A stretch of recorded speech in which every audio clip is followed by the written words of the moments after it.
mata kuliah manajemen pendidikan ini memiliki bobot SKS, 2 SKS, dan mata kuliah ini akan melengkapi kompetensi saudara-saudara untuk menjadi seorang guru. Secara detail struktur dari mata kuliah ini bisa saudara baca pada RPS yang sudah saya kirim di kampus. Silakan saudara download. Nah, kenapa saudara perlu belajar manajemen pendidikan? Yang pertama yang perlu saudara tahu adalah sekolah sebagai tempat saudara melayani kelak ketika saudara menjadi sarjana, itu merupakan suatu sistem yang membutuhkan manajemen dan kepemimpinan pendidikan. Sekolah hanya bisa melaksanakan fungsi-fungsinya dengan baik, yaitu fungsi-fungsi pendidikan, dan dapat mencapai tujuan-tujuan secara maksimal apabila sekolah dikelola dalam satu sistem manajemen dan kepemimpinan pendidikan yang baik. Karena itu saudara perlu belajar apa yang disebut manajemen pendidikan. Yang kedua, sejak penerapan manajemen berbasis sekolah tahun 2001, saudara tahu bahwa guru merupakan bagian integral dari manajemen sekolah.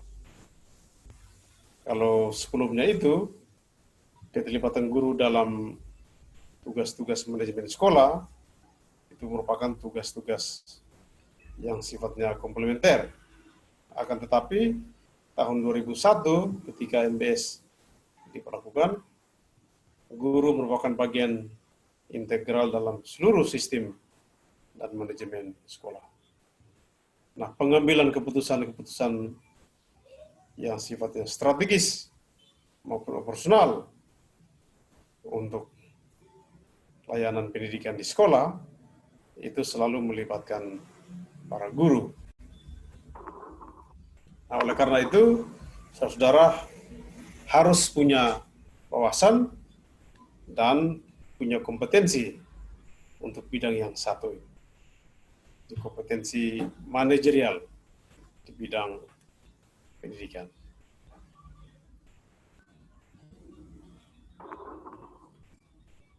Ini pokok-pokok yang akan saudara pelajari selama 1 semester, mulai dari perspektif manajemen pendidikan, fungsi-fungsi manajemen pendidikan, lalu manajemen ketenagaan, ada tenaga pendidik dan tenaga kependidikan, lalu manajemen sarana-prasarana pendidikan, biasa disebut manajemen sarpras, ada manajemen pembiayaan pendidikan, dan ada manajemen pengawasan dan supervisi pendidikan, dan ada manajemen pendidikan Kristen. Nah, untuk pokok yang terakhir ini, dari 7 pokok, ini sengaja saya masukkan untuk memberi ciri terhadap program studi saudara, yaitu program studi pendidikan teologi, dan ciri terhadap Universitas Tribhuwana Kalabahi sebagai universitas milik gereja. Dan saudara tahu bahwa Gereja Masih Injil di Timur sendiri sudah memiliki sekolah-sekolah mulai dari tingkat PAUD sampai dengan tingkat pendidikan menengah, SMA dan SMK, sekitar 585 satuan pendidikan. Nah, ini satu pasar di bidang manajemen pendidikan yang sangat potensial, dan sekolah-sekolah itu menuntut keterlibatan saudara untuk ikut membantu dan menata kelola sekolah-sekolah itu, sehingga semakin hari sekolah-sekolah itu dapat ditingkatkan kualitasnya ke arah yang lebih baik. Nah, saudara sekalian, dengan melihat pokok-pokok yang akan menjadi lingkup bahasan kita, saudara mudah-mudahan sudah punya gambaran secara utuh apa yang perlu kita pelajari dan juga apa yang perlu saudara kerjakan. Pengalaman-pengalaman belajar apa yang harus saudara ikuti. Ini semuanya tergambar dalam pokok-pokok mata kuliah manajemen pendidikan. Kita mulai dari pokok yang pertama. Untuk pertemuan kali ini kita membahas tentang perspektif manajemen pendidikan. Nah, saudara sekalian,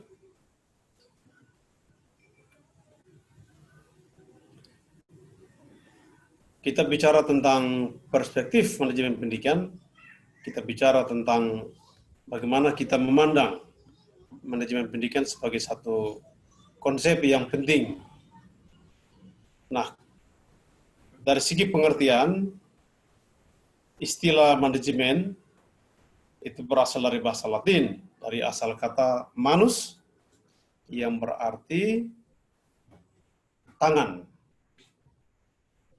Kemudian kata egri yang berarti melakukan dalam bahasa Indonesianya. Jadi manus yang berarti tangan dan egri yang berarti melakukan. Kata-kata itu digabungkan menjadi kata-kata manajer, artinya menangani. Dalam bahasa Inggris diterjemahkan dalam bentuk kata-kata kerja, to manage, dengan kata benda manajemen. Jadi kata kerjanya to manage, kemudian kata bendanya manajemen.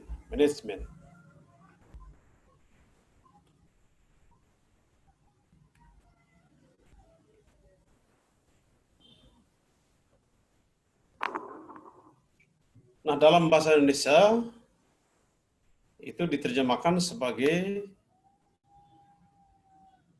kata manajemen atau pengelolaan. Ini dalam bukunya Manajemen Pendidikan, Teori dan Praktek oleh Husaini Usman. Kata yang sering digunakan dalam bahasa Indonesia kata manajemen atau kata pengelolaan. Menurut Ensiklopedia Amerika, manajemen adalah the art of coordinating elements of factor of production toward the achievement of the purpose on organizations. Artinya seni mengordinasi elemen-elemen atau komponen-komponen faktor produksi untuk mencapai tujuan organisasi menurut Sugiono. Jadi ada yang disebut dengan seni mengordinasi, jadi mengordinasi atau mengkoordinasi yang sering akrab kita pakai atau menyatukan. Jadi seni menyatukan komponen-komponen atau unsur-unsur atau bagian-bagian faktor produksi untuk mencapai tujuan organisasi. Jadi faktor produksi ini lebih menunjuk pada term-term ekonomi. Jadi semua unsur, semua komponen yang ada dalam satu organisasi disebut dengan faktor produksi. Tujuannya untuk mencapai tujuan organisasi. Nah, dari beberapa definisi itu dapat disimpulkan bahwa manajemen adalah proses pengelolaan sumber daya untuk mencapai tujuan. Jadi pendek sekali ya.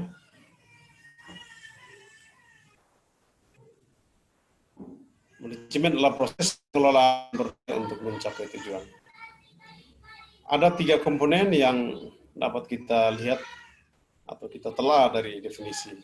Jadi, yaitu kata pengelolaan, kata sumber daya, dan tujuan. Nah, pengelolaan merupakan suatu aktivitas dengan menjadikan atau membuat sesuatu menjadi lebih baik. Jadi kata lebih baik itu menunjuk kepada efektif dan efisien. Jadi pengelolaan menuju kepada satu aktivitas untuk menjadikan atau mengubah, memproses, membuat sesuatu menjadi lebih baik. Semulanya itu tidak baik atau kurang baik, dibuat lebih baik. Nah, ukuran baik itu ada dua, efektif dan efisien. Di dalam lingkup manajemen, kata efektif dan efisien selalu digunakan untuk memberi penjelasan atau argumentasi tentang baik atau satu kondisi yang lebih baik, satu kondisi yang diidam-idamkan, diharapkan, atau satu kondisi yang diimpikan.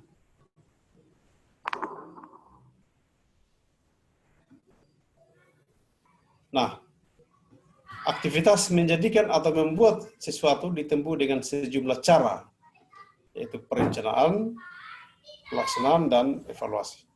Jadi kata pengelolaan tadi itu menunjuk kepada satu proses, satu aktivitas yang dilakukan secara berkelanjutan, berurutan. Jadi bertahap, tidak satu cara saja dan satu tahapan saja, tapi beberapa. Nah, secara sederhana meliputi perencanaan, pelaksanaan, dan evaluasi atau pengevaluasian. Lalu komponen yang kedua dari definisi atau kata kunci yang kedua adalah sumber daya, yaitu segala sesuatu yang merupakan masukan atau input atau segala sesuatu yang diperlukan. Seperti manusia, kemudian material, materi, biaya, dan sarana. Nah, sumber ini dikelola untuk mencapai hasil yang diinginkan. Nah, kalau dalam konteks manajemen pendidikan, sumber daya itu sebetulnya hanya dua, yaitu sumber daya manusia dan sumber daya lainnya atau sumber daya selebihnya. Jadi main-nya atau manusianya itu menempati sumber daya utama. Kenapa? Karena dia menjadi faktor yang harus diutamakan. Sebab kalau manusianya ada, maka semua faktor, semua komponen, semua sumber daya akan mengikutinya. Jadi manusia di situ, dia sebagai lokomotif untuk menarik sumber daya lain sebagai gerbongnya. Gitu ya.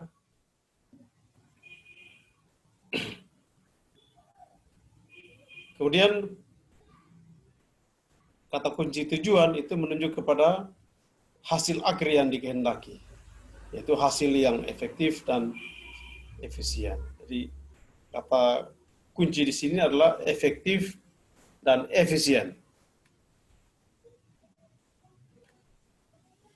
Nah, ada istilah atau konsep yang sering dipakai juga secara bergantian di Indonesia, yaitu istilah administrasi. Jadi selain kata manajemen, ada kata administrasi. Administrasi berasal atau dari segi asal kata itu berasal dari bahasa Latin, dari dua kata yaitu et dan ministrare atau ad dan ministrare, et dan ministreo. Ad berarti intensif, sedangkan ministrare berarti melayani, membantu dan memenuhi. Sehingga kata administrasi itu berarti melayani dengan intensif. melayani dengan intensif. Nah, tugas utama seorang administrator atau manajer adalah memberikan pelayanan prima dalam arti sebenarnya maupun dalam arti singkatannya. Jadi ada yang membuat prima itu, kalau dalam bukunya Husaini Usman, prima itu merupakan kependekan. Gitu ya. Jadi ada kepanjangan. Sedangkan arti yang sebenarnya itu prima menunjuk kepada satu sifat yang terbaik ya, satu kualitas yang terbaik, sifat atau kualitas terbaik.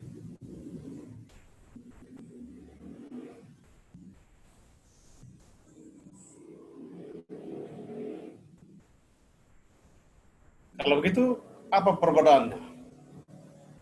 Manajemen dan administrasi. Ya, kadang-kadang orang awam mendefinisikan administrasi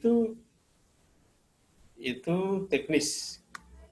Kalau kita bicara administrasi pendidikan, administrasi itu teknis pendidikan, surat menyurat. Ya, sebenarnya ini tidak terlalu tepat. Sedangkan manajemen lebih pada aspek pengelolaan. Jadi yang benar adalah manajemen menekankan pada aspek pengelolaan, sedangkan administrasi menekankan pada aspek pelayanan. Nah, ini perbedaannya. Memang sering digunakan secara bergantian. Lalu hubungannya di mana? Ya, hubungannya bahwa pada manajemen yang menekankan kepada aspek pengelolaan, itu juga ada unsur pelayanannya, ya. Begitu pula pada administrasi yang menekankan pada aspek pelayanan juga ada unsur pengelolaannya, gitu ya. Nah, dengan penjelasan ini, saudara harus bisa membedakan. Jadi bila mana menggunakan kata manajemen dan bila mana saudara menggunakan kata administrasi. Di Indonesia, kata administrasi itu banyak digunakan dalam sektor publik. Jadi sektor yang berhubungan dengan kepentingan umum ya. Misalnya pemerintah kita atau negara itu menggunakan istilah administrasi. Di lembaga administrasi negara.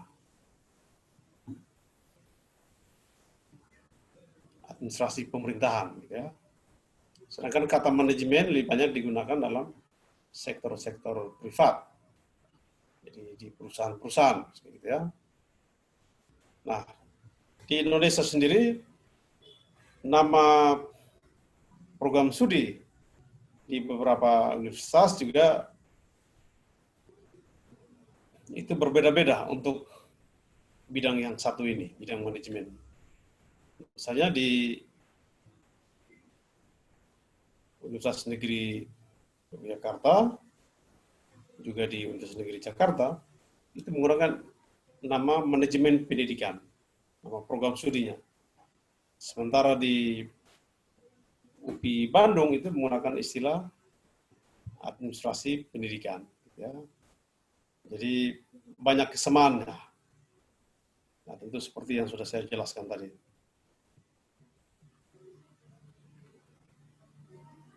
Saya sendiri ketika kuliah di Jogja, Universitas Negeri Jakarta, pada program studi manajemen pendidikan S2 dan S3. Ya.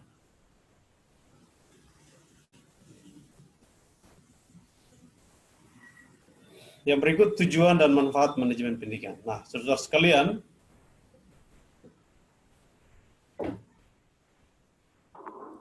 ada 5 tujuan dan juga manfaat manajemen pendidikan. Yang pertama, manajemen pendidikan itu bertujuan untuk mewujudkan kualitas pembelajaran secara khusus dan kualitas pendidikan secara umum. Jadi tentu sekolah berkepentingan untuk menciptakan pembelajaran yang benar-benar berkualitas. Pembelajaran itu merupakan core bisnis, jadi aktivitas utama, kegiatan inti, urusan-urusan inti di dunia pendidikan. Nah, oleh karena itu, manajemen pendidikan harus bisa membantu atau memberi kontribusi atau memberi jaminan terhadap peningkatan kualitas pembelajaran. Kalau kualitas pembelajarannya bagus, maka output yang dihasilkan dalam hal ini lulusan-lulusan dunia pendidikan juga akan berkualitas. Tapi juga secara umum kualitas pendidikan, jadi baik dari segi program-program sekolah maupun dari segi penataan kelembagaannya, aspek kelembagaannya juga harus berkualitas. Ya. Itulah sebabnya manajemen pendidikan memegang peranan yang penting. Yang kedua, meningkatkan daya saing pendidikan. Nah, tentu kita berharap agar lembaga-lembaga pendidikan kita itu tidak hanya menjalankan aktivitas-aktivitas yang rutin saja, tetapi harus terus didorong untuk meningkatkan kualitas dan juga daya saing. Daya saing pendidikan itu ada hubungan dengan bagaimana ketika lulusan-lulusan suatu lembaga pendidikan atau suatu sekolah, mereka bisa terserap pada dunia kerja yang tentu ketika masuk pada dunia kerja seperti itu tentu ada persaingan. Tapi lulusan-lulusan lembaga pendidikan itu dapat terserap pada dunia kerja yang dimasukinya.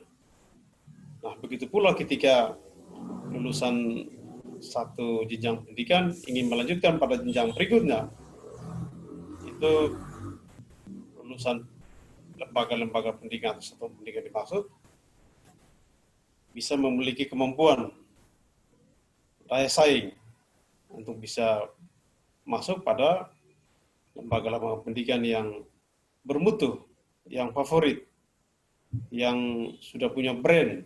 Nah, itulah yang kita maksudkan dengan daya saing. Kemudian menciptakan citra positif tentang sekolah. Nah, kalau sekolah itu kualitasnya sudah bagus dan daya saingnya meningkat, tentu akan memberi citra positif. Jadi pemahaman atau persepsi publik terhadap sekolah-sekolah dimaksud tentu akan semakin positif. Kenapa? Karena sekolah itu sudah terkenal karena kualitasnya, karena kemampuan lulusannya terserap di dunia kerja. Lalu, yang keempat, meningkatkan kepercayaan publik atau public trust. Ya. Jadi kalau sekolah sudah punya citra yang positif, tentu dari segi kepercayaan masyarakat juga akan meningkat. Kepercayaan masyarakat itu bukan saja oleh karena sekolah itu dekat dari segi jarak, atau sekolah itu secara ideologis itu punya kesamaan dengan siswa atau masyarakat yang akan mempercayakan putra-putrinya pada sekolah itu, tetapi sekolah itu dia terkenal dan dipercaya oleh karena sistemnya. Jadi sistem yang dibangun itu betul-betul mengutamakan mutu pendidikan. Jadi tidak asal-asalan.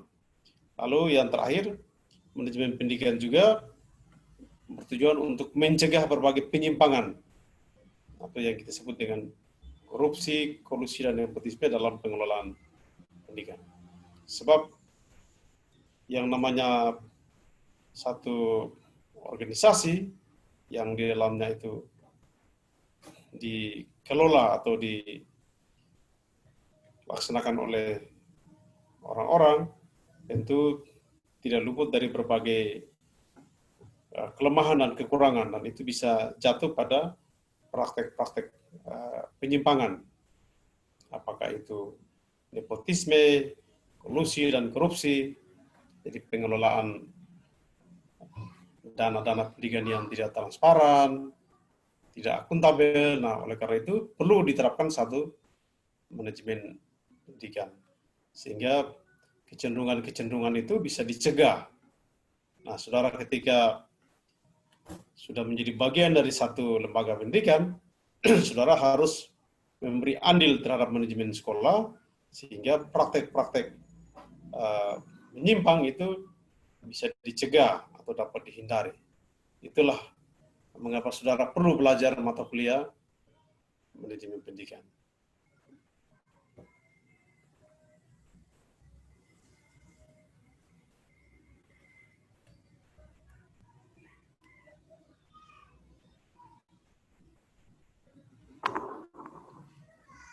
Nah, saudara sekalian, bidang garapan manajemen pendidikan adalah bidang pendidikan, ya. Jadi bukan manajemen perusahaan atau manajemen rumah sakit atau manajemen gereja, ya, atau manajemen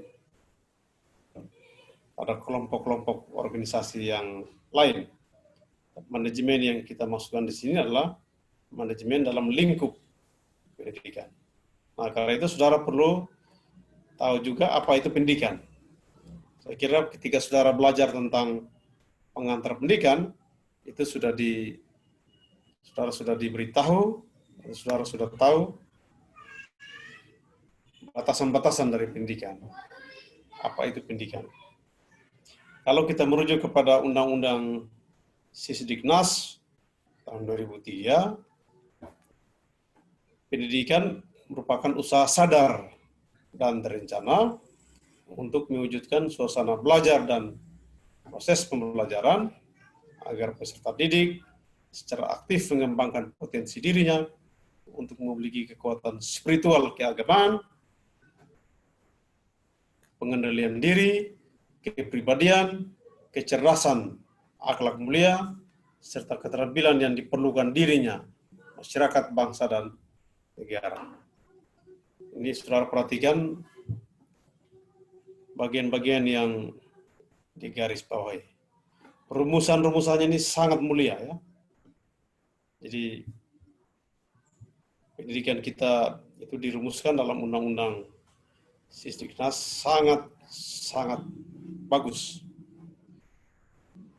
Akan tetapi tentu dari segi pelaksanaannya ini butuh upaya, ya, butuh kiat, butuh tindakan, dan ini berlangsung dalam proses yang panjang. Yang pertama kita lihat pendidikan sebagai usaha sadar dan terencana. Apa artinya? Artinya pendidikan itu merupakan satu upaya, satu aktivitas, satu kiat, satu kegiatan yang dilakukan dengan satu kesadaran. Jadi disengajakan, ya, upaya sengaja. Upaya sadar artinya upaya yang disengajakan. Dan terencana. Jadi pendidikan itu punya tujuan. Tujuan pendidikan nasional apa? Nah, disebutkan di sini. Untuk mewujudkan suasana belajar dan proses pembelajaran. Jadi pendidikan itu pertama-tama dimasukkan untuk menghadirkan satu suasana, satu keadaan, satu kondisi belajar. Jadi bagaimana aktivitas belajar itu bisa tercipta? Itu belajar oleh siswa dan proses pembelajaran. Nah, ini dikerjakan oleh guru. Jadi guru berupaya untuk menciptakan kondisi sebegitu rupa sehingga bisa menimbulkan aktivitas belajar. Jadi aktivitas belajar siswa tidak akan tercipta dengan sendirinya tanpa ada proses pembelajaran yang didesain dan dilaksanakan oleh guru. Nah, untuk apa? Agar peserta didik secara aktif mengembangkan potensi dirinya. Tentu bermuara pada kepentingan anak didik. Mereka harus secara aktif mengembangkan potensi dirinya. Jadi setiap peserta didik itu sejak lahir mereka sudah memiliki potensi. Ada potensi-potensi yang sudah bersifat alami di bawah sejak lahir. Tetapi juga ada potensi yang sudah dimiliki siswa yang diperoleh dari pengalaman belajar dalam keluarga atau pengalaman belajar pada jenjang pendidikan sebelumnya. Jadi Anda harus sadar bahwa siswa itu datang dari keluarga tertentu, tapi dia juga bertumbuh dalam pendidikan keluarga. Ada proses belajar yang dijalani juga oleh setiap peserta didik, setiap anak didik di masing-masing keluarga tentu, di keluarga orang tua sebagai pendidik. Nah, diharapkan potensi diri anak didik itu dapat dikembangkan melalui proses belajar dan pembelajaran di sekolah. Nah, ini bermuara kepada apa? Agar mereka memiliki kekuatan spiritual keagamaan. Jadi kenapa spiritual keagamaan dituntut di situ? Oleh karena agama itu memberi fondasi, memberi landasan atau menjadi dasar bagi pembentukan kepribadian anak didik. Jadi tumbuh kembang anak didik itu pertama-tama harus memiliki nilai-nilai yang berbasis pada nilai-nilai keagamaan. Jadi ini sangat penting karena spiritualitas itu berhubungan dengan hubungan dia, relasi dia dengan pencipta. Dia mengenal Tuhannya. Dan penghayatan dan pengenalan kepada Tuhannya itu dapat diperlihatkan dalam perilaku-perilaku yang baik, yang benar, yang pantas, yang patut. Itu ya. Apakah itu ketika dia melaksanakan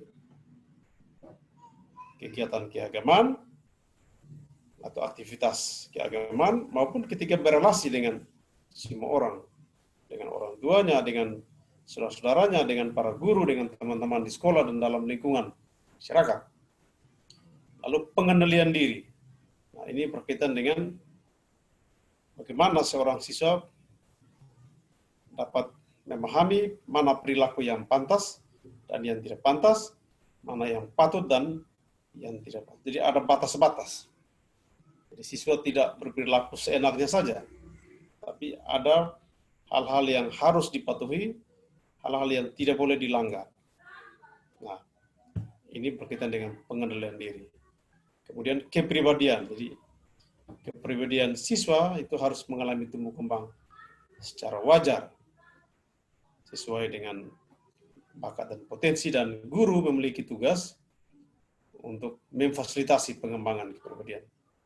Kecerdasan ini berkaitan dengan aspek-aspek akademik, tapi juga non-akademik.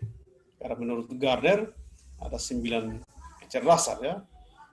Kecerdasan intelektual, emosional, spiritual, kecerdasan gerak fisik, musikal, ya, interpersonal, intrapersonal. Nah, ini harus mengalami tumbuh kembang secara wajar melalui proses belajar dan pembelajaran di sekolah.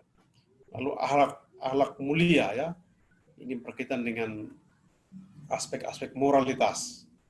Jadi perilaku yang terstandar ya. Jadi manusia itu dia punya nilai kemuliaannya itu ada pada moralitasnya. Perilaku dia itu apakah punya standar atau tidak, atau dia menjadikan dirinya seperti binatang, seperti orang-orang yang ya, tidak punya akhlak, tidak punya moral. Nah itu jadi masalah. Jadi sisi mulianya manusia itu ketika dia mampu menghargai nilai-nilai kemanusiaan, menempatkan nilai-nilai kemanusiaan itu di atas segalanya.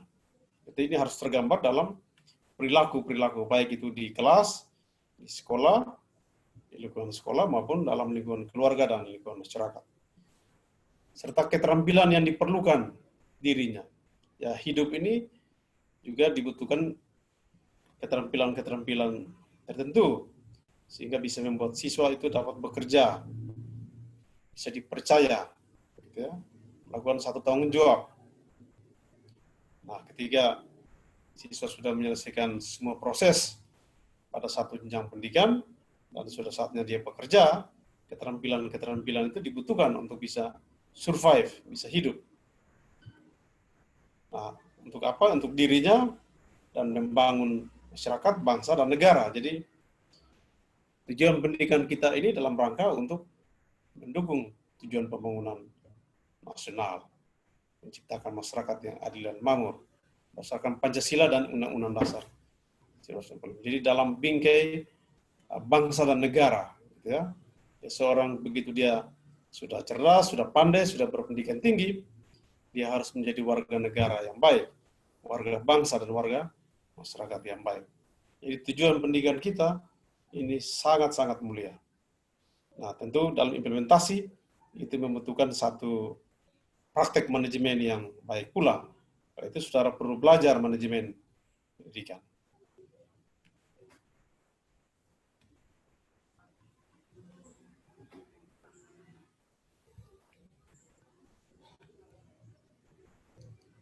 Ya, fungsi dan tujuan pendidikan, saya kira tadi dalam pembahasan tentang definisi kita sudah singgung juga.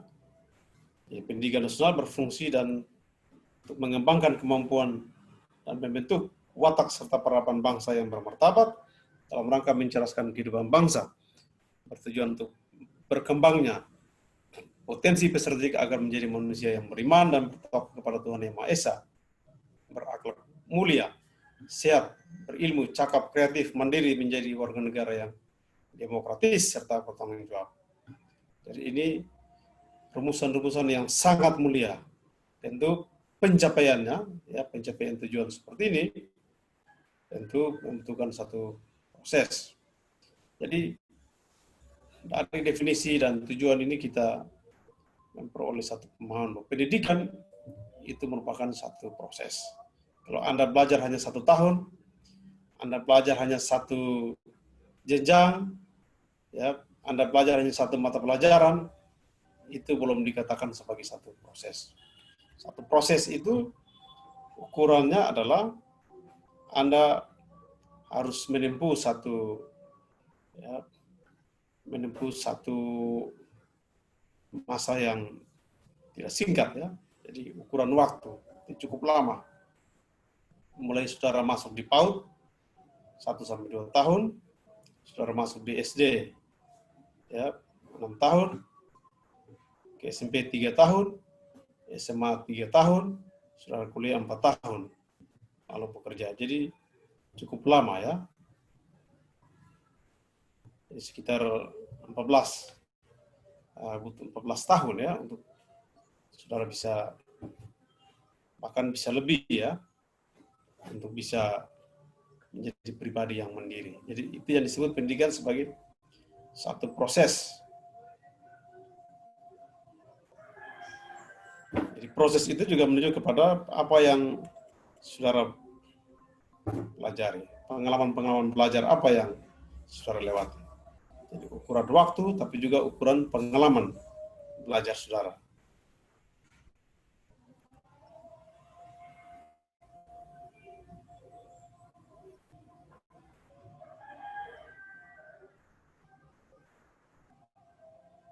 Nah, sekarang kita lihat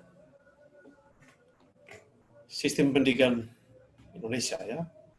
Kalau dalam Undang-Undang Nomor 20 tahun 2003 tentang sistem pendidikan nasional, itu diatur yang namanya jalur pendidikan, jenjang pendidikan, dan juga jenis pendidikan.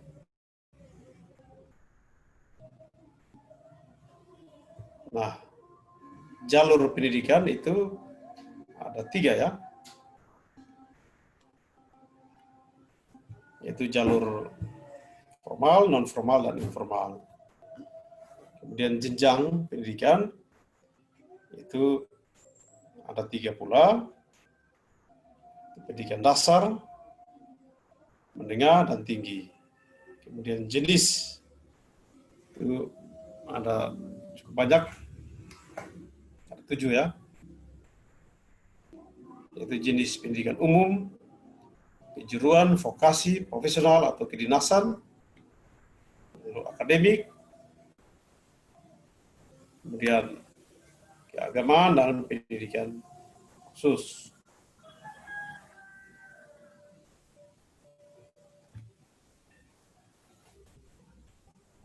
Pendidikan dari segi jalur itu dikenal ada pendidikan formal. Pendidikan formal itu dimulai dari pendidikan dasar, kemudian pendidikan menengah. Pendidikan dasar itu SD dan SMP. Dianggap pendidikan dasar ya. Pendidikan dasar 9 tahun. SD 3 tahun dan SD 6 tahun dan SMP 3 tahun. Kemudian pendidikan menengah. Pendidikan menengah itu SMA dan SMK. Lalu perguruan tinggi. Itu masuk pendidikan formal. Kemudian pendidikan non formal itu dalam bentuk program-program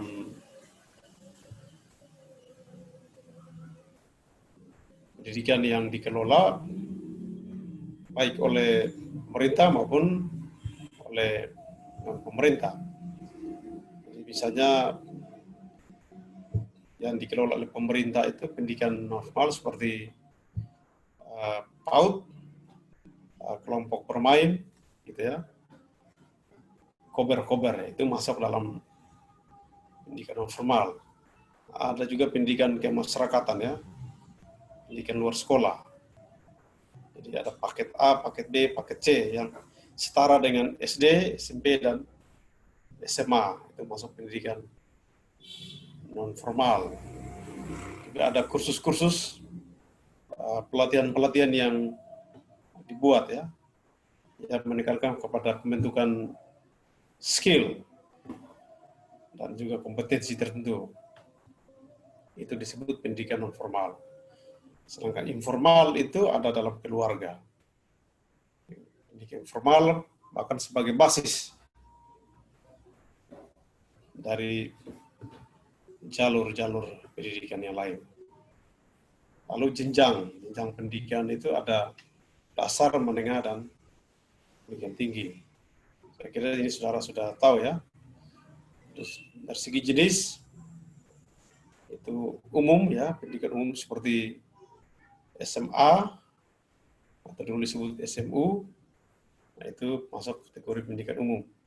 Kemudian pendidikan kejuruan ya, kejuruan yang seperti SMK. Lalu vokasi ya, vokasi ini seperti akademi ya, atau politeknik, yang lebih sering politeknik ya. Jadi berkaitan dengan spesifikasi bidang tertentu yang menekankan kepada skill ya. Kemudian profesional atau kedinasan. Ini misalnya sekolah untuk bidang pemerintahan atau kayak pamong kerajaan misalnya. Di Indonesia ada sekolah-sekolah tertentu yang itu dipersiapkan untuk bekerja.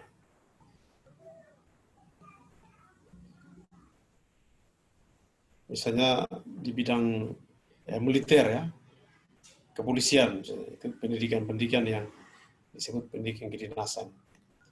Akademik ya seperti perguruan tinggi, keagamaan ini pendidikan-pendidikan yang secara khusus untuk menghasilkan para pemimpin umat ya. Apakah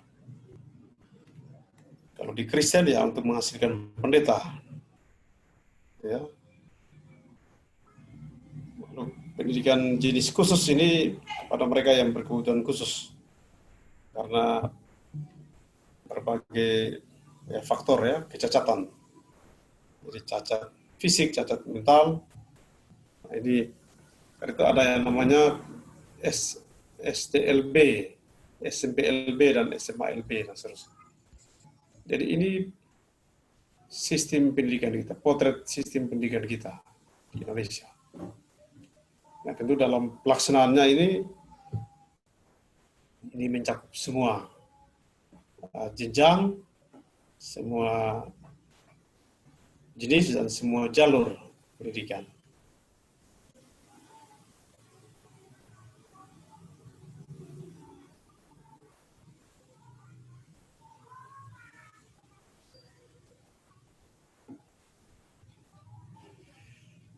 Nah, kemudian kita lihat lingkup manajemen.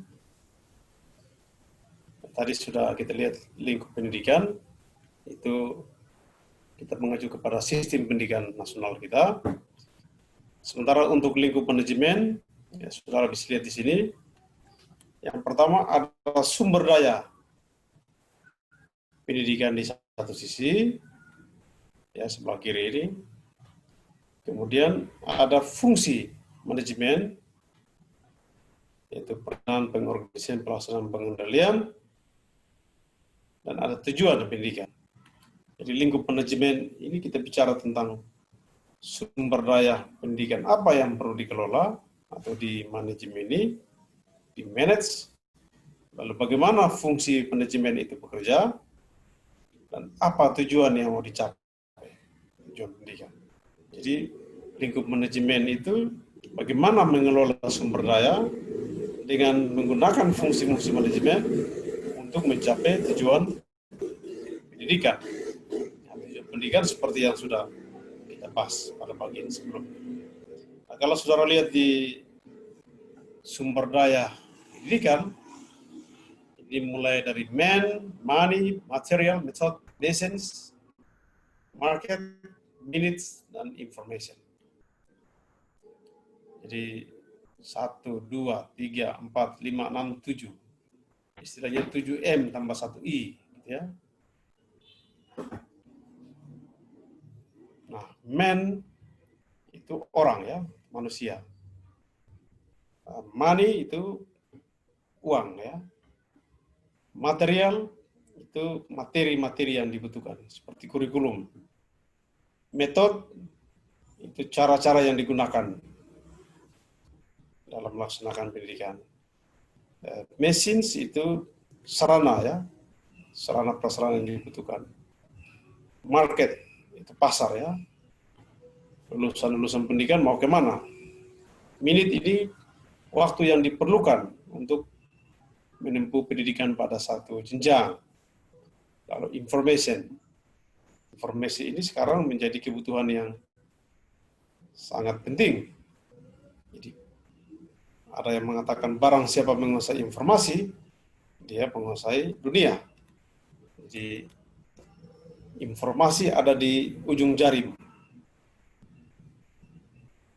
Jadi barang siapa cepat menggali informasi, mencari informasi, mendapatkan informasi, maka dia menguasai dunia hari ini. Nah, dari 8 sumber daya ini, sumber daya yang pertama yaitu man, ini disebut dengan sumber daya utama. Jadi kita sebut sumber daya manusia. Jadi human resources, sumber daya manusia. Jadi human resources ini menjadi resources yang utama. Lalu money, material, method, machines, market, minute, dan information, ini kita kelompokkan ke dalam sumber daya selebihnya atau sumber daya yang lainnya. Jadi ketika kita melaksanakan seluruh fungsi manajemen pendidikan, mulai dari dari perencanaan, pengorganisasian, pelaksanaan, dan pengendalian, ketika kita memanajemeni sumber daya man atau manusia, maka sumber daya lainnya ini akan mengikutinya. Ketika melakukan perencanaan tentang manusia, maka uang akan mengikuti. Kalau kita rencanakan untuk angkat 10 orang guru, maka kita harus berpikir untuk mempersiapkan dana untuk membiayai. Kita harus berpikir menyiapkan kurikulum untuk bisa diajar atau diacu oleh guru dalam mengajar. Metode apa yang digunakan oleh guru, sarana apa, lalu pasar apa yang perlu diketahui oleh guru, waktu apa yang perlu ditempuh oleh guru dalam mempelajarkan sesuatu, informasi apa yang dibutuhkan oleh guru. Karena pelaku utamanya adalah, atau pelakunya adalah guru, men, kira itu ya. Dalam pengorganisasian pendidikan, pelaksanaan dan pengendalian pun demikian. Jadi ini saya menuliskan angka-angka supaya saudara bisa ingat. Jadi merencanakan itu merencanakan diberi nomor 1. Nomor 1 ini merencanakan sumber daya gitu ya. Jadi nomor 2 merencanakan sumber daya money. Nomor 3 merencanakan sumber daya material dan seterusnya. Nomor 8 merencanakan sumber daya information. Ya. Nomor 8 yang kedua mengorganisir atau melakukan pengorganisian sumber daya ke-8 informasi dan seterusnya. Nah, ini akan kita bahas secara khusus pada pokok berikutnya. Nah, seluruh fungsi manajemen ini diarahkan pada pencapaian tujuan pendidikan untuk meningkatkan kemampuan peserta didik. Jadi yang harus dicapai sekarang adalah bagaimana manajemen itu dilakukan untuk ikut meningkatkan kualitas peserta didik. Jadi saudara sudah tahu ya lingkup manajemen pendidikan atau lingkup manajemen. Jadi istilah-istilah money dan seterusnya ini harus dikonkretkan. Dalam konteks pendidikan, itu siapa? Tentu guru, tentu siswa, tentu pegawai tata usaha, tentu kepala sekolah, ya. Tentu tenaga penunjang. Money itu menunjuk kepada money yang mana?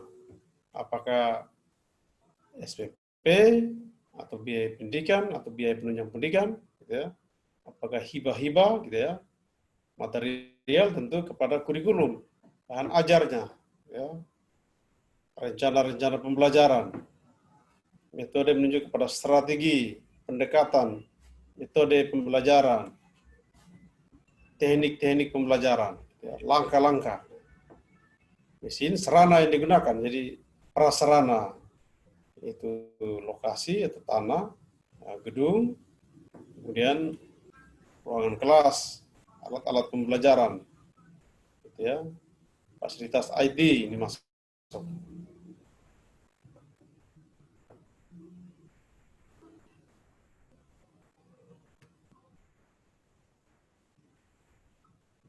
Nah, ini sudah lebih konkret, saudara. Jadi kalau saudara lihat ini, lingkup tugas manajemen pendidikan dalam konteks sekolah. Jadi bidangnya ini ada bidang ya, peserta didik, tenaga pendidik, keuangan, sarana, humas, dan seterusnya. Sedangkan tugasnya ini tugas kita di perencanaan pengorganisasian. Jadi merencanakan peserta didik, tenaga pendidik dan kependidikan, keuangan, sarpras, humas, layanan khusus, kurikulum dan pembelajaran. Pengorganisasian.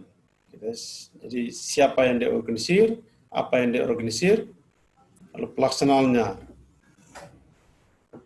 dilaksanakan terkait dengan apa?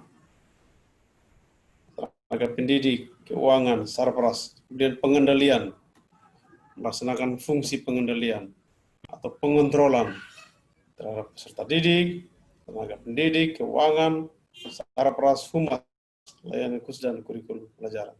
Jadi ini semua dia berada dalam satu sistem manajemen pendidikan.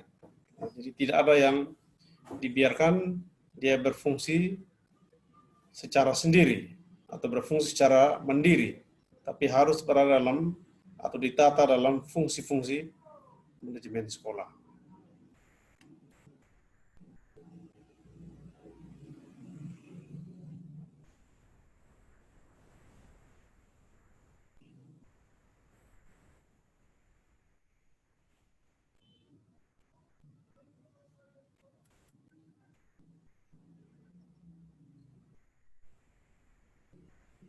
Baik, saudara, saya kira untuk pertemuan kali ini kita sudahi. Nanti kita jumpa lagi pada pertemuan mendatang. Dan saudara tetap semangat belajar, tetap menjaga kesehatan dan kebugaran, supaya saudara tetap sehat untuk menempuh proses belajar pada semester ini. Terima kasih, Tuhan memberkati.